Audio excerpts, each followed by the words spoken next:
Hello class and welcome. This is Algebra 1, 1.9, Chapter 1, Lesson 9, and we're talking about math in real life. Very often we teachers get the question, how is this going to help us in real life? Well, I understand.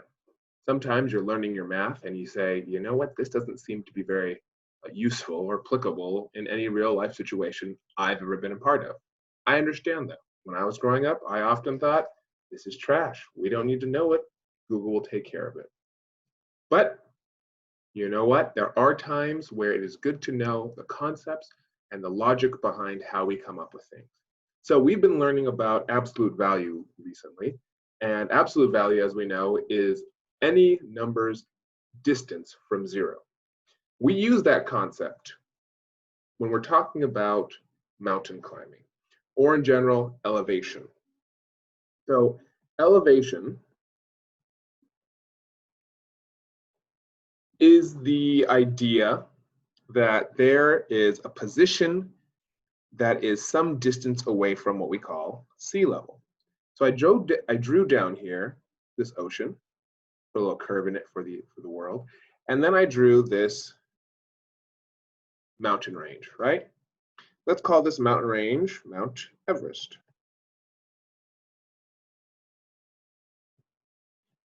Okay?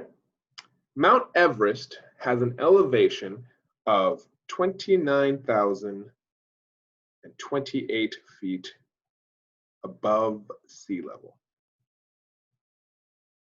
This means that if we made the sea level, which would be this red line, give or take, right? If that sea level is 0 feet, the elevation of Mount Everest all the way to the top, to its very peak, and let's say that peak is right here, that elevation, that distance from zero is 29,028 feet, okay? So if we were talking about a number line, this would be positive numbers, right? We've added all the way up to 29,000 feet. That's the peak of Mount Everest. Now, if we were to go below the sea, underneath the water,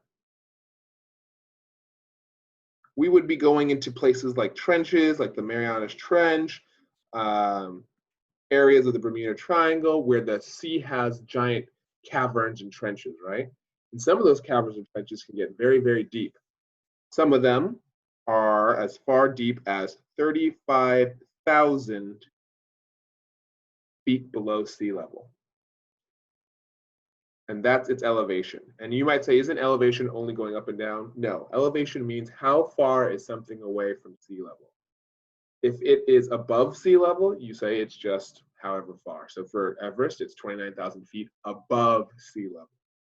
Now, if it's going underneath the sea, we say it's 35,000 feet below sea level, right? And for our purposes, we can consider that the negative numbers, right? So let's say we had a little man here, and he was going for a hike up Everest. Well, here he is in red. If he starts from a boat on the sea, ooh, I can't draw, so this is going to be an interesting boat. Here's the boat, there's the sail.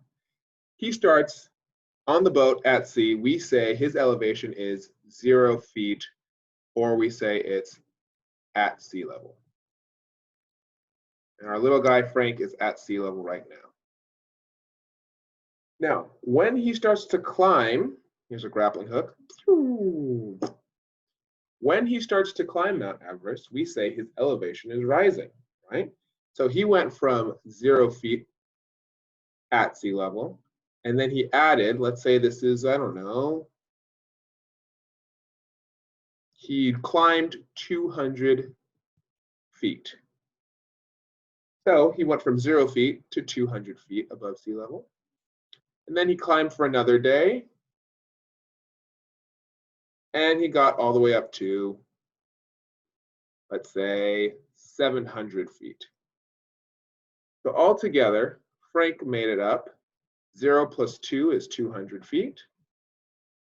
and plus another 700 feet, that's 900 feet. Frank has made it a total of 900 feet above sea level in the positives, right? That's his distance from zero. Now let's say something terrible happens, there's a storm, or he loses his footing and Frank falls. Sorry about it, Frank. Frank falls all the way down, and because this is a story for children, he survives. And as he survives, he sinks into the ocean, and we are going to find out what his new elevation is. So he was at 900 feet. A bird, I guess, hits him. There's the bird. He falls all the way down to the ocean. So he's gone from 900 feet. He subtracted those 900 feet that he had. So that's 900 feet minus 900 feet, or plus negative 900 feet.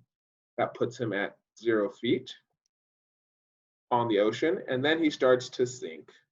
Frank is failing. And then he sinks to about 37 feet below. So that's another minus 37 feet.